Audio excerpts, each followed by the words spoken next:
कल बाजार में फल खरीदने गया तो देखा कि एक फल की रेहड़ी की छत से एक छोटा सा बोर्ड लटक रहा था। उस पर मोटे अक्षरों में लिखा हुआ था, घर पर कोई नहीं है, मेरी बूढ़ी माँ बीमार है, मुझे थोड़ी थोड़ी देर में उन्हें खाना, दवा और टॉयलेट कराने के लिए घर जाना पड़ता है। अगर आपको जल्दी है तो अपनी मर्जी से फल तोल ले, रेट साथ ही में लिखे हैं, पैसे कोने पर गत्ते के नीचे रख दे, धन्यवाद। अगर आपके पास पैसे नहीं हो तो आप मेरी तरफ से मुफ्त ले जाना, इजाजत है। मैंने इधर उधर देखा, पास पड़े तराजू में 2 किलो सेब तोले, दर्जन भर केले लिए, बैग में डाले, प्राइस लिस्ट से कीमत देखी, पैसे निकालकर गत्ते को उठाया। वहां 100, 50 और 10-10 के नोट पड़े थे। मैंने भी पैसे उसमें रखकर उसे ढक दिया, बैग उठाया और अपने फ्लैट पर लौट आया। रात को खाना खाने के बाद हर रोज की तरह मैं और मेरा भाई टहलने के लिए निकले। मेरी नजर उसी सुबह वाली रेहड़ी पर पड़ी। करीब से देखा तो एक कमजोर सा आदमी, दाढ़ी आधी काली आधी सफेद, मैले से कुर्ते पजामे में रेहड़ी को धक्का लगाकर बस जाने ही वाला था। वो हमें देखकर मुस्कुराया और बोला, साहब फल तो खत्म हो गए। उसका नाम पूछा तो उसने बताया कि मेरा नाम सीताराम है। फिर हम सामने वाले ढाबे पर बैठ गए। चाय आई। वो कहने लगा, पिछले 3 साल से मेरी माँ बिस्तर पर है, कुछ पागल सी भी हो गई है और अब तो लकवा भी मार गया है।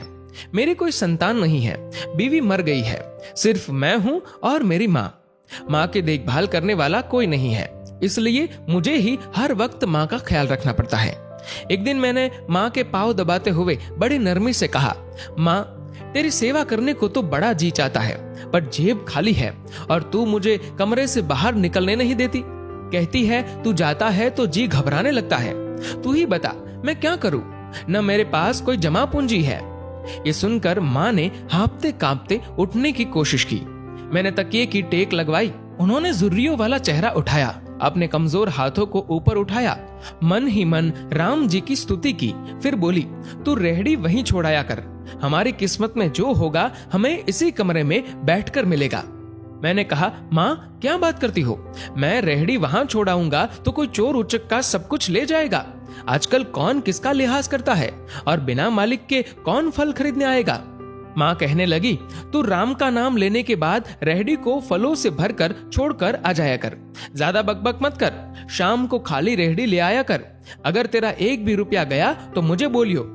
2.5 साल हो गए हैं भाई साहब, सुबह रेहड़ी लगा आता हूँ, शाम को ले जाता हूँ।